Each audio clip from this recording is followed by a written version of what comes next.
मैंने primary school में teacher के लिए परीक्षा भी दिया है। हमारे घर में कुल 4 लोग रहते हैं।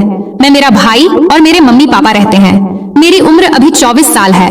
मैं अपने शरीर को भी मेंटेन करके रखती हूँ और रोज सुबह ही व्यायाम भी करती हूँ, जिससे कि मैं फिट रह सकूं। और मेरे भाई की उम्र 21 साल है।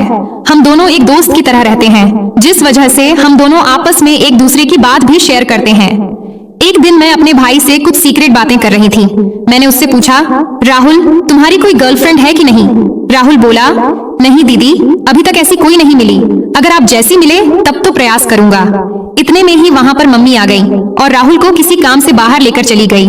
मेरे भाई के मुंह से आप जैसी बात सुनकर मेरे तो होश उड़ गए थे। मैं बस उसके ही बारे में सोच रही थी। यही सब सोचते सोचते कब मेरी आंख लग गई मुझे पता भी नहीं चला। फिर जब मैं उठी तो मैंने देखा घर में कोई भी नहीं था। शायद मम्मी और राहुल अभी तक नहीं आए थे। फिर मैं बाथरूम में जाकर नहाने लगी। तभी माँ और राहुल भाई मार्केट से आ गए तो मैं उसके पास जाकर बातें करने लगी। फिर वह अपने स्कूल चला गया और मैं भी अपने कॉलेज चली गई। मैं अपने कॉलेज में जाकर अपने भाई के बारे में ही सोच रही थी, क्योंकि आज तक किसी ने मेरे पर डोरे नहीं डाला था। फिर तभी मेरी एक सहेली मेरे पास आई और बोली, अरे रूपाली, तुम क्या सोच रही हो? इस पर मैं बोली, नहीं नेहा, मैं तो कुछ भी नहीं सोच रही हूँ। फिर मैंने उससे पूछा कि नेहा यार, कोई उपाय बताओ कि कैसे पैसा कमाया जाए, क्योंकि अब तो हमारा कॉलेज भी खत्म होने वाला है। नेहा मुझे गुस्से से देखी और बोली, अरे चल यार, हमारे लिए पैसे कमाना आम बात है। फिर हम दोनों अपने अपने घर की तरफ जाने लगे, क्योंकि हमारा क्लास नहीं चल रहा था। मेरी सहेली अपने घर की तरफ जाने लगी, इधर मैं भी जा रही थी। तभी मैंने रास्ते में अपने भाई राहुल को देखा। मुझे तो उसको देखकर मेरा होश उड़ गया। राहुल अपने साथ 3 लड़कियों को लेकर घूम रहा था। मुझे उस पर काफी ज्यादा गुस्सा आ रहा था, क्योंकि पापा इतना मेहनत करके पैसा लाते हैं और हमें पढ़ने के लिए देते हैं, लेकिन यह सारा पैसा बर्बाद कर रहा है। फिर मैं उसी गुस्से में घर चली आई और राहुल के आने का इंतजार करने लगी। मैं मम्मी पापा को भी यह सब बातें बताना चाहती थी, लेकिन मैंने नहीं बताया कि शायद उन्हें ठेस पहुंचेगी। फिर शाम के समय जब राहुल घर आया तो मैं उसके कमरे में गई और देखा तो वह टीवी देख रहा था। मैंने उससे पूछा, राहुल, तुम मार्केट में लड़कियों के साथ क्यों घूम रहे थे?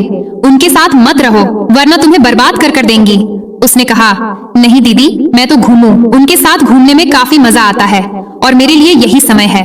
अब नहीं घूमूं तो कब घूमूं? वह मुझसे गुस्से में भी बोल रहा था। मैंने उसे बहुत बार समझाया कि तुम ऐसा मत करो, लेकिन वह नहीं मान रहा था। मेरे बहुत कोशिशों के बाद वह बोला, ठीक है, उनके साथ नहीं घूमूं, लेकिन मेरी भी एक शर्त है। अगर तुम पूरा करोगी तो मैं उनके साथ रहना भी छोड़ दूंगा। मैं बोली, हाँ बताओ, क्या शर्त है तुम्हारी? तो राहुल तुरंत बोला, जैसे लड़कियां मेरे साथ घूमती हैं, अब से तुम मेरे साथ घूमो भी और मेरी जरूरतों को भी पूरा करोगी। मैंने उससे कहा, नहीं, ये नहीं हो सकता। मैं भला क्यों तुम्हारे साथ घूमूंगी? तो इस पर राहुल बोला, तो फिर ठीक है, मुझे मत समझाओ। मैं जो भी कर रहा हूँ तुम मुझे मत बोलो। फिर मैं बोली, चलो ठीक है, शाम को सोचकर बताती हूँ। इतना कहकर मैं उसके कमरे से अपने कमरे में चली गई और बैठकर सोचने लगी। अब मुझे पूरी तरह से समझ आ चुका था कि मेरा भाई मुझसे क्या चाहता है। मेरे भाई की कही हुई बातों को सोच सोचकर मेरे दिल की धड़कन बहुत ही ज्यादा बढ़ गई थी। मैं अब तक यह सब एक्सपेक्ट भी नहीं किया था कि मेरा भाई भी मेरे साथ ऐसा कुछ करने की सोच सकता है। मुझे तो लगा था कि बाहर का कोई लड़का ही मेरे साथ पहली बार क्रिकेट का खेल खेलेंगे, लेकिन ये बातें सुनने के बाद मुझे लग गया था कि मेरा भाई ही मेरे जवानी का उद्घाटन करेगा और मेरी ताबड़तोड़ क्रिकेट खेलने वाली ख्वाहिश को पूरा करेगा। ये सारी बातें सोच सोच कर मेरे दिल की धड़कन इतनी बढ़ चुकी थी कि अगर कोई सामने रहे तो उसे आसानी से सुनाई दे जाए। फिर मुझे कुछ दिन पहले की भी बात याद आ गई कि वह मुझे कैसे देख रहा था। मैं उसको पूरी तरह से समझ गई थी कि वह क्या करना चाहता है। मेरे पास तो बहुत बड़ी समस्या थी कि अब मैं क्या करूं। अगर मैं हाँ नहीं बोलूंगी तो वह उन लड़कियों के चक्कर में बर्बाद हो जाएगा और उसकी पढ़ाई भी खराब होगी, और अगर हाँ बोलूंगी तो वह मेरा भाई है। फिर मेरे दिमाग में अचानक ख्याल आया कि शायद मुझे भी उसकी जरूरत है और ये बात घर में ही रहेगी। इससे हमारी इज्जत भी बची रहेगी और मेरा भाई भी सुधर जाएगा।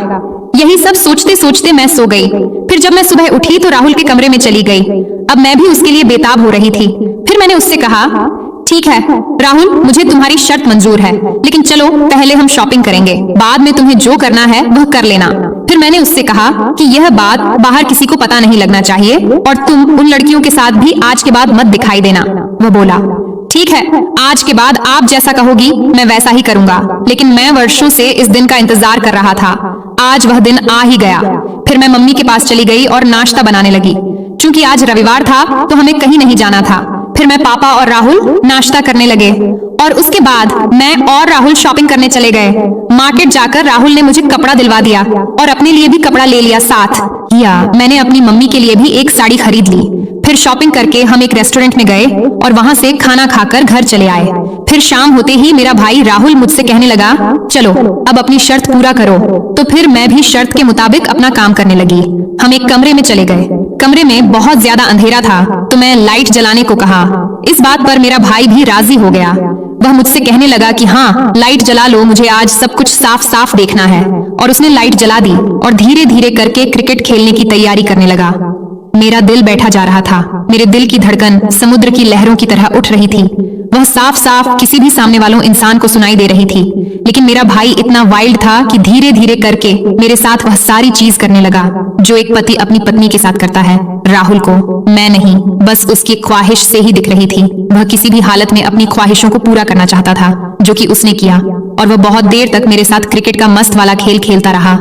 उस दिन पहली बार मेरे भाई ने मेरे साथ क्रिकेट की 3 परियों का जबरदस्त ताबड़तोड़ खेल खेला था। उसके बाद जो होना था वह हो गया। मेरा भाई भी काफी खुश था और साथ साथ मुझे भी काफी खुशी मिली। अब मेरा भाई बहुत ज्यादा सुधर